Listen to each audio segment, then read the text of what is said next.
I have this theory I call breadcrumbs of vulnerability. I would say test out telling people a little bit about your story and see if they care and see if they're curious. If they're not, that's fine. Don't be offended. Move on. You will find someone who is. There's a lot of people out there, and you might actually find that your story is more relatable than.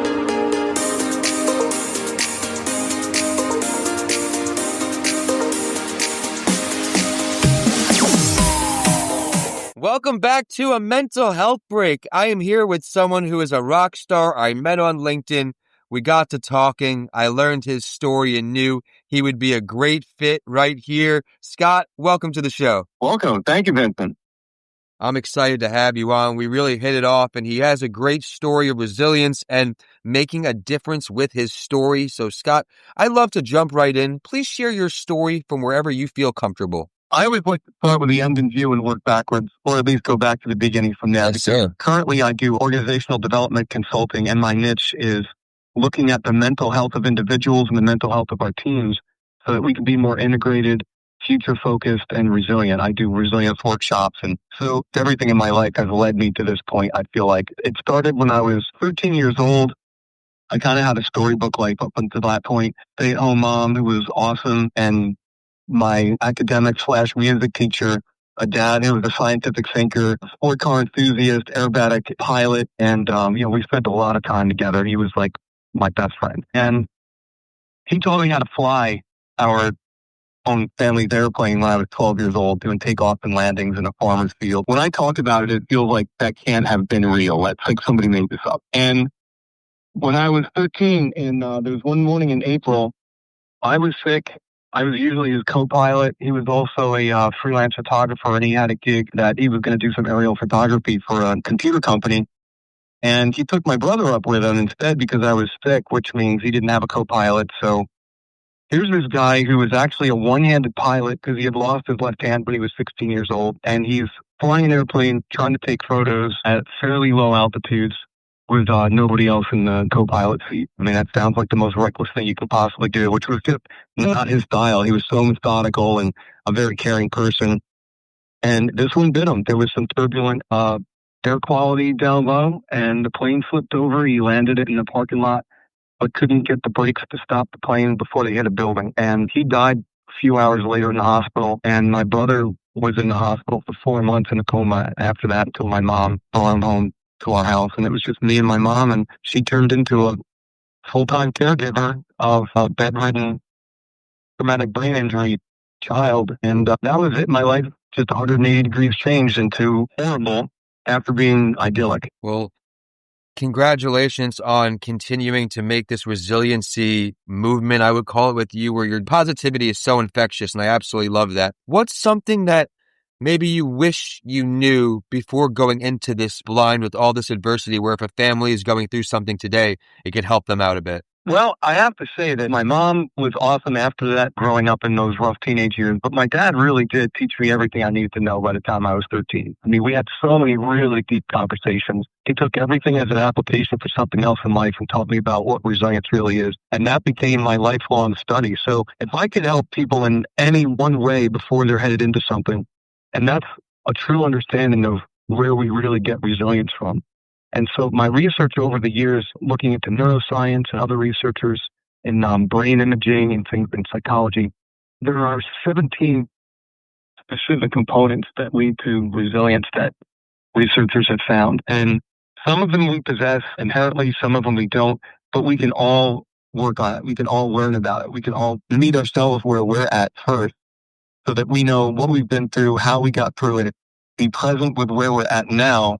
And then that projects into a future that we can have confidence over. Because once we understand how our brains and bodies work, and we understand how we can learn and grow and how resilient we really are created to be, there's really nothing we can't get through if we put the right components around us.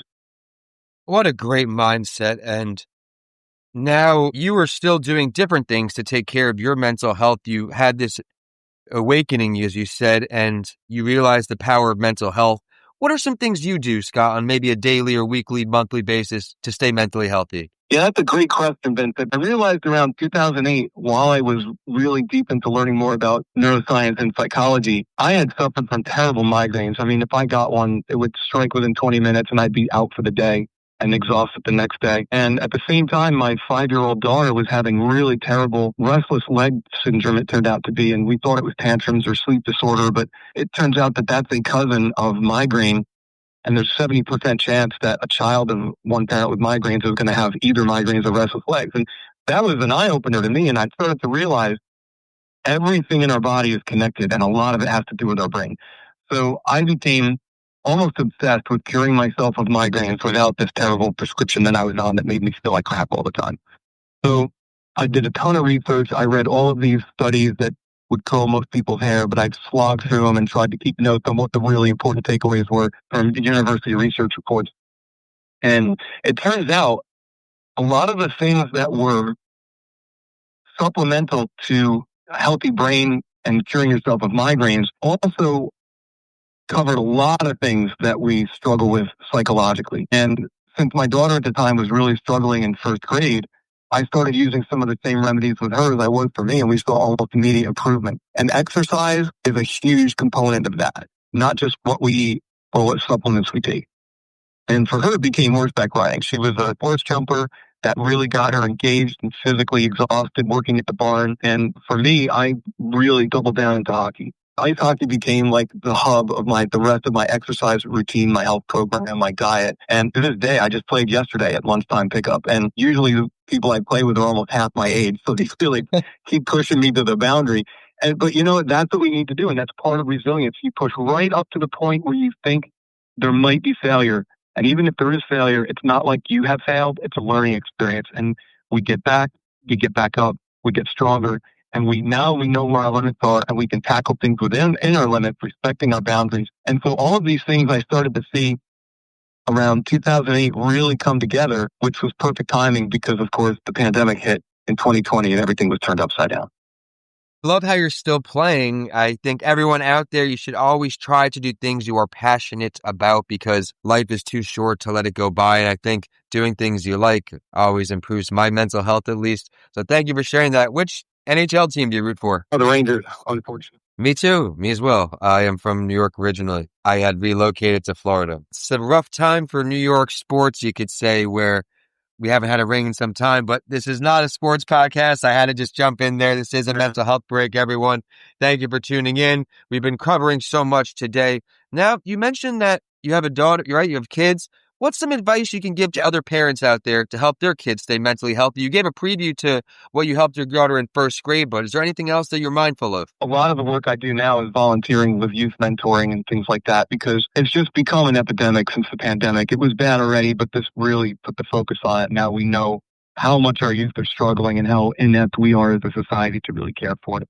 So from a parenting point of view, I would say the ages from 8 to 13 is paramount. You need to learn how to practice radical acceptance, meet your kid where they're at, and not overreact to anything they might be saying or doing. And I mean anything. You have to look at their behaviors as something is not feeling right with them. And we have to be able to ask questions and be curious and be accepting because by the time they're 13, that window starts to close. If we see bad behaviors, that's why it happens between like 13 and 17 because nobody's addressed it yet and they're starting to give up on us and they're getting jaded and that coming out as maladaptive behaviors. So my own two kids, they were probably 14 and 15 when the pandemic hit. To say that they had an exceptionally rough time is an understatement. It was brutal. Believe it or not, the worst 18 months of my life, considering what I went through after I was 13, that might be hard to believe. So that should put it in perspective. We came through the other side a lot stronger. They're like complete grown-ups now. They understand themselves. They take their own mental health really seriously. And there's certain things that they will not ever do and certain things they will absolutely do every day because they know that's what they need. So parents, I would say, figure out what your kids need and listen to them when they tell you what they need and help them make it something sustainable. And if there's any chance at all that you think that they're over their head or you're in over your head as a parent, that is not a sign of weakness. That's a sign that you know when to ask for help and start looking for a licensed clinical therapist, start the conversation with their school, really Let them know that we're in this together. Belonging is one of the single most effective of those 17 factors I mentioned earlier that relate to resilience. If our kids feel like they belong, that's 50% of the battle. Scott, I absolutely love that. I know you do a lot of work, you said, with the youth and mentoring and all these things. How is the mental health resources been in the areas you visited? Is it on the rise at least? It is on the rise. Unfortunately, it feels like we're chasing after a car we're never going to catch. I got to be honest. It's pretty bad. When I do workshops inside of companies, I tell them that I believe that our schools and our workplaces are the front lines for mental health awareness. And if we could understand what to look for and how to respond compassionately to it, that would start to direct people toward where they can get help, because people just feel overwhelmed that there's nobody out there that can help them, or they don't have access to it, or they can't afford it because their insurance company isn't going to cover it. I mean, the problems are endless. I think if people could start small, there's not a silver bullet that's going to fix this. There's no big movement that's going to cure our youth mental health crisis. We have to start small. We have to start one individual at a time, one teacher, one school administrator, one bus driver, no matter who has contact with a kid. We all need to keep our head up and our eyes looking for the good in everybody. And when we see something that's not positive, find ways to address that. I'm a huge proponent of a DBT, dialectical behavioral therapy. I use a lot of its skills in my coaching and in my organizational development consulting.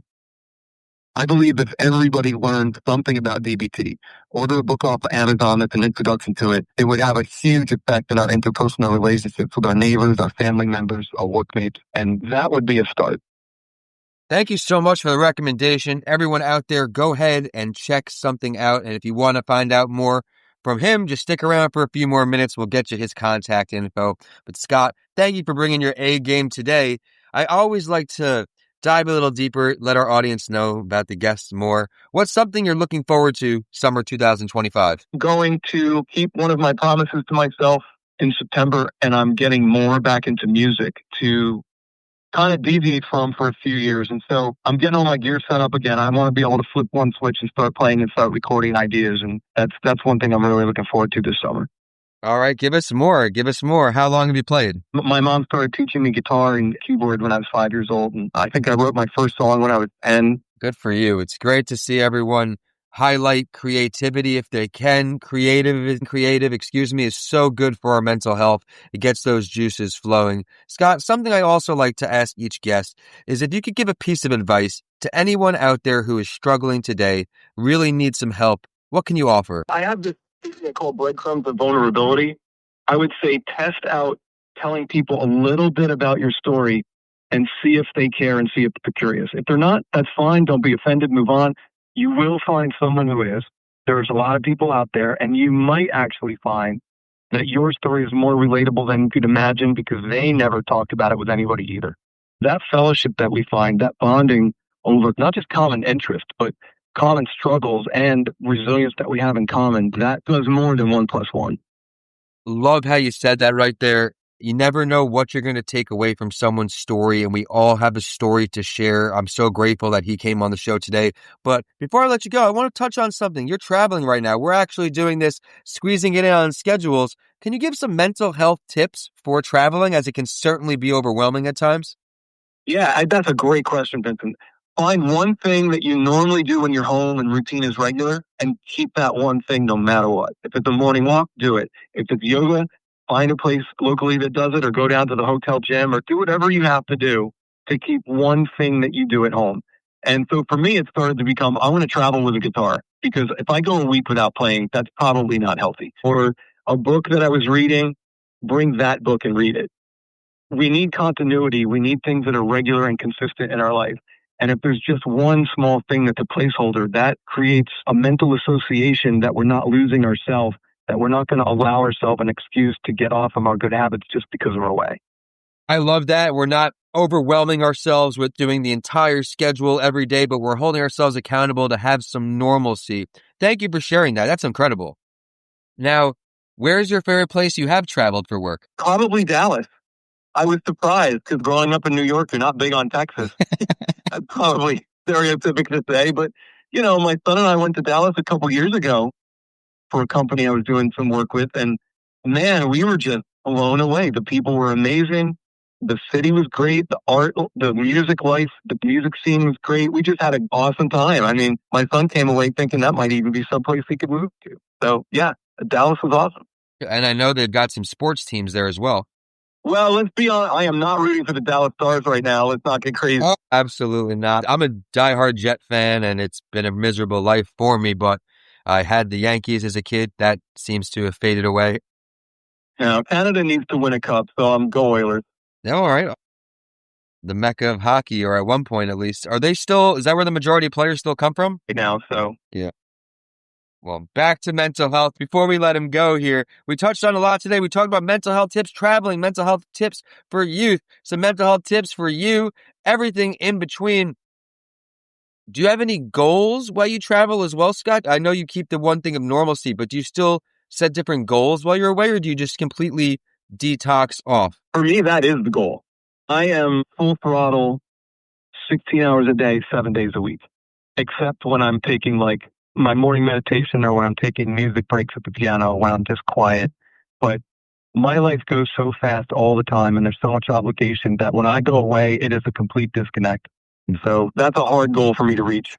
Oh, it is for me too. I try to do that when I do driving. I used to do the drive New York to Florida a lot. It's a little harder for me now that I'm not in my 20s. And I would love just not staring at the computer, taking a break, not taking phone calls. It was like a peaceful rejoice. But I want to thank you so much, Scott, for taking time on your travels to get in the cycle here on a mental health break. Where can we find you online? I am all over LinkedIn. Scott Boddie, Boddie. I'm probably the first one that'll come up. I post 3 times a week. On Wednesdays, individual personal development coaching tips that people can do something today to make their life better this week. Saturdays are always dedicated to mental health awareness and community wellness. And then on Monday, it all wraps up with how does this matter for organizational development? How can we build better companies by using what we know? Scott, you're an absolute rock star. I'm so glad we were able to connect on LinkedIn, everyone.